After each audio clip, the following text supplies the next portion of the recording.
Hello everyone, I'm back in Realism Mobile Hall Sandbox and Kerbal Space Program to test the lunar cargo capacity of the ASCA spaceplane. The ASCA spaceplane really can't carry very much to low Earth orbit, but what if what we were trying to do was to carry fuel from the surface of the moon, because we generated the fuel by drilling for water and splitting it with electrolysis, and now we have a whole bunch of hydrogen and oxygen. What if we needed to carry that up to some sort of depot? Could the ASCA spaceplane be able to carry it reasonably efficiently? I mean, something that's more dedicated to the task would be better, but since the ASCA spaceplane has other capabilities like carrying crew down, carrying supplies down in its pressurized bay, or at least the forward area, that part is pressurized. It has these other capabilities, so then you just need this one vehicle doing the landings and bringing things up. So the question is, how much could it bring up, right? And I've placed the hydrogen-oxygen tanks in the same location as the boosters would be when it's lifting off from Earth, because it already has mounts in those locations, and they can definitely handle what this is about 100 tons. I mean, it can handle much more than 100 tons. So they'll be all right being placed there. There isn't really enough room inside because hydrogen is not very dense, and we also are carrying a full load of fuel right now. Now, why is this a complicated matter about how much it can carry up? Well, because we also wanted to go back down afterwards. And so if we take a look at the Delta V, we're using the landing engines. That's another complicating factor because they have a limited amount of thrust. You can see the thrust being red here, 0.19, is just the 12 thrusters closest to the center line. The outer ones are configured as RCS thrusters and not included in that. So right now, this is just barely enough to get off the ground using those 12, given lunar gravity is 0.16. And we see 3,573 meters per second with the landing engines. Now, we're eventually going to be switching to the aerospikes. That's one complicating factor. But the other thing is, well, we need about 2,000 to 2,200 to get into orbit around the moon and then rendezvous with something. And then we need to come back down. And coming back down, usually I budget about 2,400 to 2,600 for if we're making a accurate landing at some particular location. So that's a total of about 4,400 to 4,800, which is not what we have right now. But if I take these off, then we do, right? But we need to carry these up first. So we're going to be burning all that fuel first, and then we get to dump these because those get delivered, and then come back down. But we'll be dumping the fuel. We're not going to be dumping the empty tank because we're going to be refueling the empty tank once we get back down, assuming it's making multiple trips. So that is a whole complicated business. We have to launch vertically, we have to switch to the aerospike. So this is probably pushing it. And I've got 200 tons right now. So what it ultimately ends up being is that the internal propellant is about 250 tons. And then it's carrying a 200-ton payload to lunar orbit. Now, if it had more powerful engines to begin with, then it would be able to probably carry more off the ground, because it's really limited by the thrust of the ascent engines, these landing engines, and that's the situation we have to deal with. But it's a curiosity thing for me. I'm just interested in how much we can do, so let's test it out. I'm just going to start it on the surface of the moon and then go from there. There's an interesting flexiness going on here.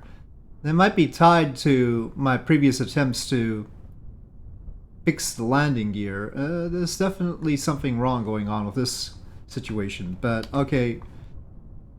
Look, rotation view. Oh, okay. Well, yeah, the landing gear might be in some sort of an interesting state, but let's set that aside for now. Well, we are being eased to the ground on the lunar surface. There's an interesting vent right there. There isn't a whole lot else around here. It's sort of interesting that we got that. Oh, I don't think that was that eased. Oh, okay. Maybe I should have tried to... Those landing gear are maybe a little bit too stiff. Okay, let's try that again. Control from here, activate that stuff. We'll go with kill rotation. And we are set to go here, hopefully. Oh boy. Okay, those are working.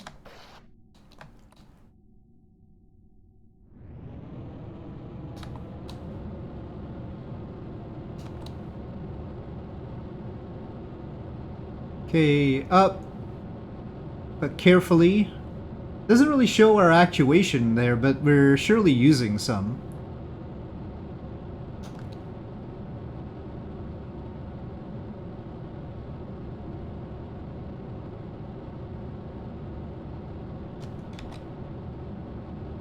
Well, gear up. At least we could do that. But the tanks are wobbling a lot.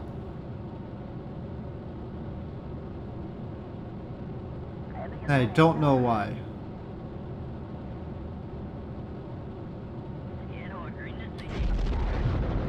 Oh!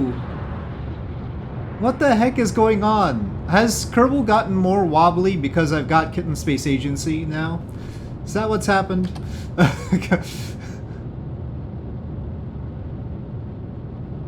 Uh-oh, we're imbalanced. Oh no! Okay. Well, it feels pretty darn heavy. We're using all of that thrust. Of course, we're not using the outer 8 right now. That would make it easier. That's us using the outer 8 as well. I'm gonna go north just as we are, on the assumption that the station will be north. You know, it'll be polar, because we're gonna be operating out of the South Pole or something.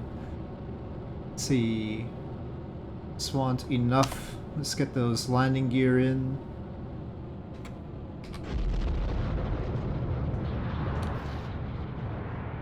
I don't like the aerospikes wiggling. The aerospikes should not be wiggling. That's not appropriate. I swear.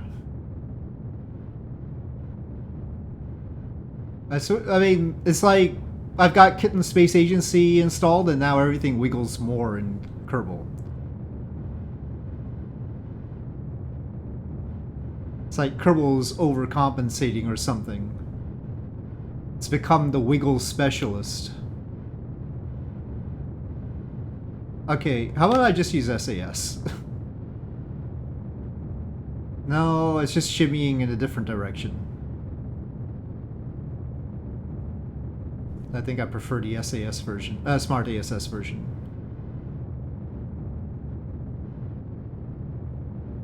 Well, this is probably hurting efficiency. I don't... What is going on? It's not all the parts. It's just the things that are surface attached to the spaceplane, I guess. As opposed to, well, yeah, as opposed to on nodes. Everything else is probably on nodes. Well, there's not what I was picturing that would happen when I tried out this test. This is not the elegant test that I was looking for. But it's not my fault. It's clearly Kerbal's fault here.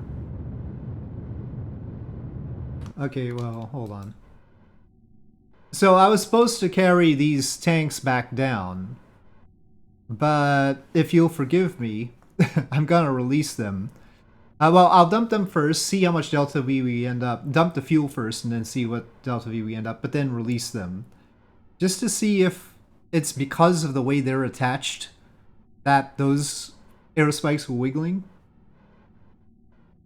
Now, if we were just going up with the load with no intention of coming back down, it could obviously carry more.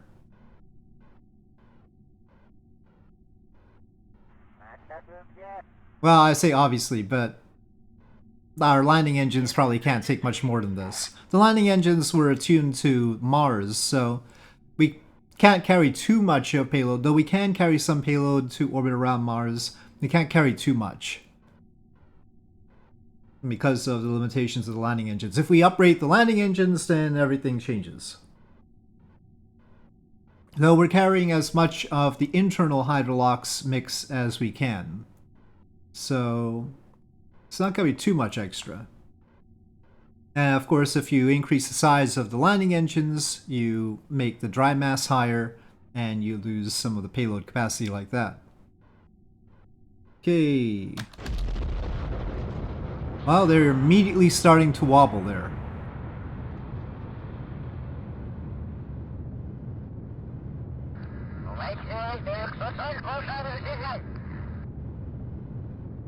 I'm wasting a little bit to get to a higher orbit on account of seeing, you know, pretending that there's gonna be a rendezvous or something.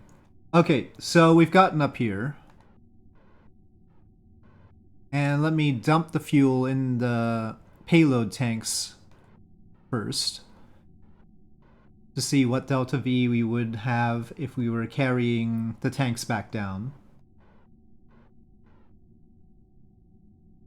Well, it seems like delta V is no problem. Having dumped the propellant, we see that we have 3,305 meters per second plenty, and so we should be able to carry more, but liftoff is a little bit hard, but we should be able to carry more even with the landing engines as they are.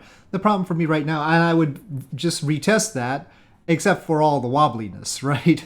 So I have to figure out what's going on with that, and then we'll retest it. But we can carry in excess of 200 tons, including the mass of the probably not even including the mass of the tanks. But let me get rid of the tanks and see how, or maybe they're not even on the decouplers, so... Yeah, it looks like they were just surface attached and not on the decouplers properly, so we can't get rid of them anyway. But let me do a sanity check. I'm going to revert this, take off the tanks, and then see how everything is. Well, like this, without the load, it can just lift off on those RCS configured ones. But that's not what I want.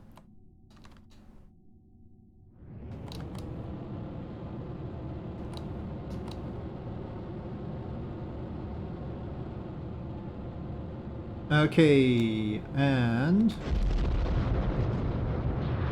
no, they're still wiggling. How very disturbing.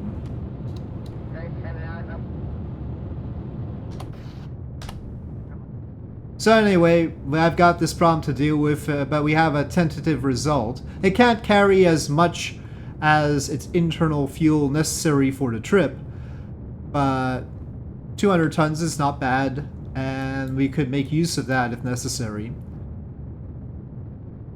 And, you know, it could use that as additional fuel. It could put the fuel inside of itself and then dump the tanks. I might even make that tank form factor like a standard sort of container, and then it'll be able to attach to the nodes on these decouplers so that it can decouple properly.